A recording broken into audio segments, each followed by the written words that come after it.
Olá, tudo bem? Meu nome é Paulo Rocha e esse é o canal Construindo Fortalezas Fortes. Pessoal, quero falar um pouco sobre essa seleção brasileira. O que eu vi, presenciei nesse jogo hoje aqui na Neoquímica Arena, aqui em São Paulo. Um jogo que definiu assim o Brasil como classificado para a próxima Copa do Mundo, né? Então agora é treinar, preparar o time realmente para a disputa do Campeonato Mundial do ano que vem. Então, o Brasil tem mais dois jogos ainda pelas eliminatórias, um contra a Bolívia, o outro, não me lembro bem, é, um aqui no Brasil e outro na Bolívia, lá na altitude da Bolívia lá. A Bolívia, como também está esperando aí uma vaga na repescagem, então vai com tudo lá. É lógico, com tudo que eu falo assim, na altitude, né? Que é onde eles podem realmente fazer alguma coisa de diferente. Mas eu quero falar dessa seleção brasileira que eu vi hoje. Para mim, não sei para vocês, gostaria muito de ouvir, de saber a opinião de vocês, mas o que eu vi hoje dessa seleção brasileira é que o jogo hoje foi o melhor jogo da seleção brasileira nessas eliminatórias. O Brasil que veio com uma proposta mais agressiva, ser um jogador fixo ali, né? O Brasil que sempre teve um jogador que no outro jogo, né? O Brasil tinha ali o Pombo, né? Como um centroavante. Hoje já não tinha um Pombo, então entrou com o Matheus Cunha ali, ele que joga no seu time na Inglaterra como meia esquerda, ali chegando de trás ali, iniciando os atacantes, ele flutuou ali no meio ali no ataque, né? Um ataque bem ofensivo. Não sei, sinceramente, se a seleção jogando contra um time mais forte iria jogar nessa forma que jogou. É lógico que quando você coloca atacantes de qualidade, como tem a seleção brasileira, e esses atacantes eles estão numa noite inspirada, né, com a autoestima lá em cima, prontos para fazer um bom jogo, como jogou hoje também, é lógico que o time adversário também vai ter as suas preocupações com a seleção brasileira.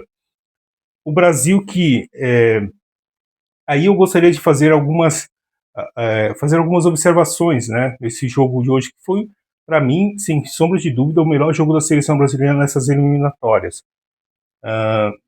O- a diferença que faz um bom marcador ali na cabeça da área, né? Que diferença faz? Porque o Casimiro, ele chegou ali, ele tomou conta literalmente. Ele chegou e falou assim: aqui quem manda sou eu. Aqui nesse pedaço aqui quem manda sou eu. Ele não só jogou muita bola nesses últimos dois jogos, a seleção não tomou gols, isso é muito importante, é bom que ressalve, né, que deixe essa observação. A seleção empatou em 0-0, né, o primeiro jogo com o Carlos Ancelotti à frente da seleção brasileira, agora venceu por 1-0 o Paraguai, aí você pode falar assim, Paulo, mas o Paraguai, gente, o Paraguai venceu o primeiro turno, não só do Brasil, mas venceu da Argentina também, é uma seleção chata de jogar, na verdade, aqui as eliminatórias sul-americanas aqui, tirando a Argentina, aí quando você vai ver, a Colômbia fez um futebol até bonito de se ver jogar, mas está lá embaixo, né? Bom, Paraguai jogando um futebol até ok, né? Tá ali perto da zona de classificação também para a Copa do Mundo. Não é uma seleção nenhuma seleção besta também não, viu? Muita calma nessa hora.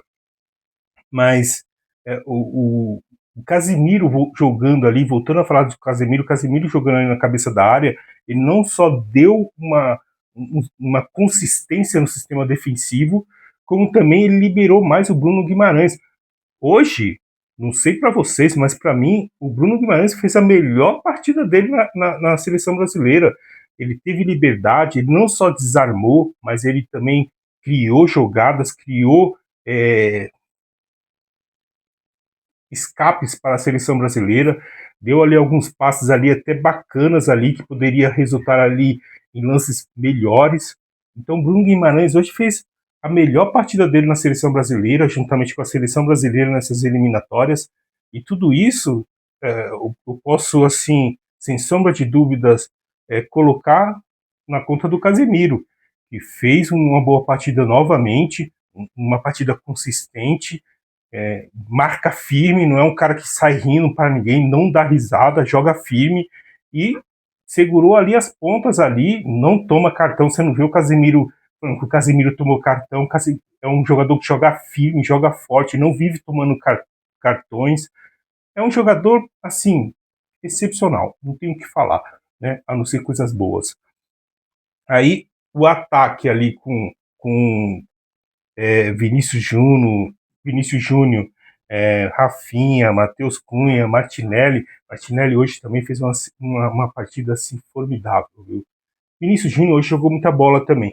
O problema do Vinícius Júnior, talvez se você não chegou até aqui, você não vai ouvir, mas quem chegou até aqui vai ouvir o que eu vou falar. O problema do Vinícius Júnior é a questão, algumas questões que arrasta aí o Vinícius Júnior aí por muito tempo. Toda vez que algum jogador chega ali no ouvido dele e fala alguma coisa que ele se sente ofendido, seja pela cor, seja é, ele já se sente para baixo e ali ele já começa a discutir, ele esquece o futebol belíssimo que ele tem e passa a discutir ali, de repente tomou o segundo cartão, já não pode jogar o próximo jogo, tudo bem que a seleção já está classificada e tudo mais, mas tem que rever essas questões, né?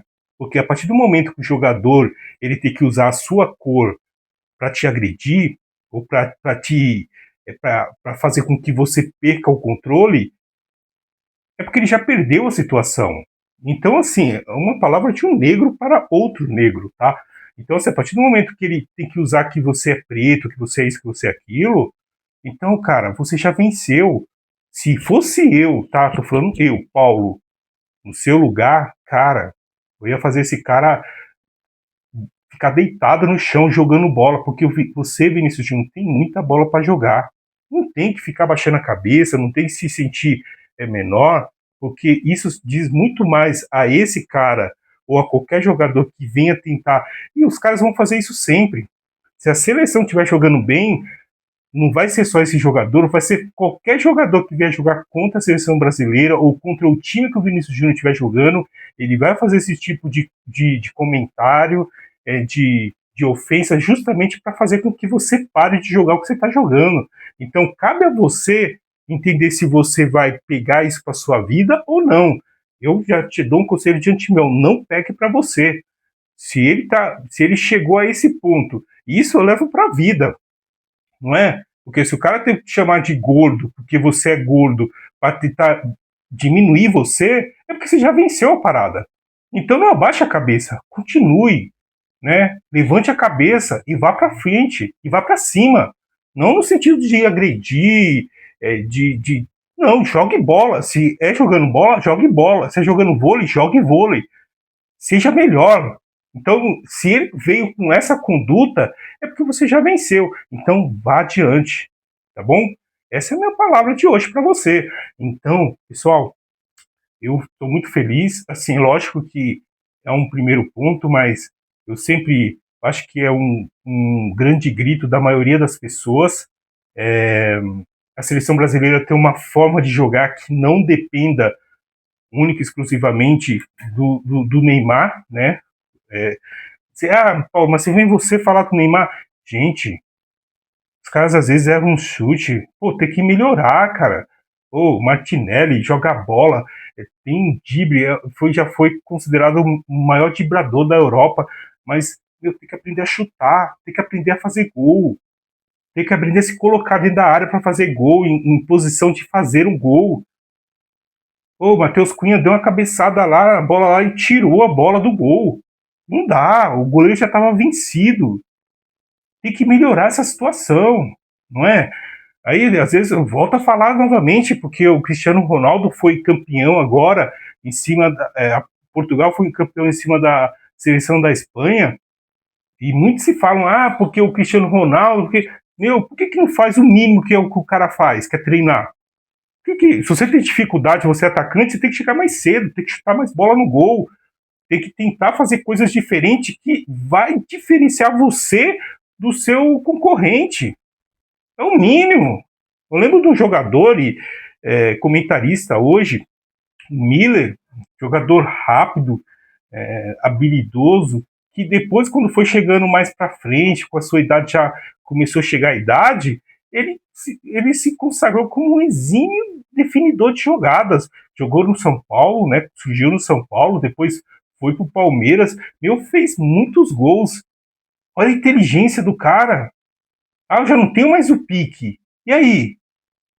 Você só vai ganhar se você tiver o pique, que nem o Mbappé. Ah, tem corrida. Tá? E quando acabar a corrida, acabou o futebol. Aí você tem que desenvolver outras é, habilidades, né? Fazer gols, se colocar bem, coisa do Neymar, coisa do Romário dentro da grande área. Nunca vi nenhum centroavante como Neymar. Ou como Neymar, como Romário dentro da grande área.